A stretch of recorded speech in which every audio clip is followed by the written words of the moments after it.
Chapter 1, Little Frida. Magdalena Carmen Frida Kahlo y Calderón was born on July 6, 1907, in Coyoacán, Mexico. Her father was Guillermo Kahlo. He had immigrated to Mexico from Germany in 1891. Her mother was Matilde Calderón y González. She was Mexican, and her family was descended from American Indian and Spanish blood. Frida was born at La Casa Azul, the Blue House, a house her father had built for his family in 1904. It was called the Blue House because the outside was painted a bright blue. The house would become an important part of Frida's life. Frida's father had several jobs after he moved to Mexico. But when he married Frida's mother, she talked him into becoming a photographer, which was what her own father had been. As it turned out, Guillermo Kahlo was a very good photographer and was very successful.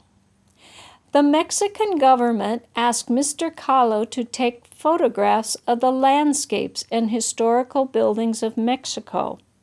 For about 4 years, he traveled all over Mexico and took hundreds of photographs. Frida grew up looking at her father's photographs. They helped her learn about Mexican history, art, and architecture. But Frida wasn't just curious to learn about the history, art, and architecture of the country she was born in. She also wanted to learn about nature and science. Frida was always bringing home rocks, insects, plants, and even small animals. Frida's mother wasn't always happy to have bugs and frogs in the house, but her father thought this was fantastic. He wanted his daughter to learn as much as she could.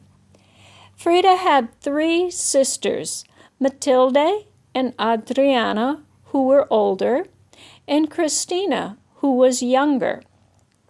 But Frida was definitely her father's favorite.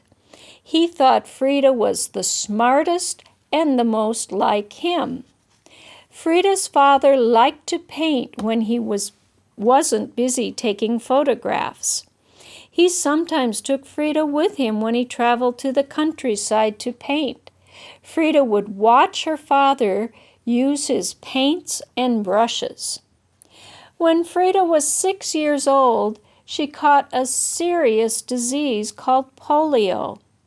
Polio is a disease that affects the brain and spine, and it sometimes leaves people paralyzed. Frida survived polio, but it took a long time for her to get better. She had to stay in her room at the Blue House for almost 9 months. It was hard for someone as curious and energetic as Frida to be stuck in bed. But Frida made up an imaginary friend to keep her company when she was alone. Because of the polio, Frida's right leg became weak and thin, but her parents didn't want her to stop doing things because of her leg. She played soccer, wrestled, boxed, and was a champion swimmer. These were all things that girls didn't usually do in Mexico in the early 1900s. Even with all the exercise, Frida's leg did not grow stronger. The kids in her neighborhood and at school teased her about her leg. They called her pata de palo, which means peg leg. Frida would yell back at them. She was determined not to let the nickname or her weak legs stop her. As she got older, Frida wore pants, long dresses, and skirts to hide her leg. She also wore 3 or 4 pairs of socks and a special shoe. Frida didn't want anyone to know she was different, make fun of her, or feel sorry for her.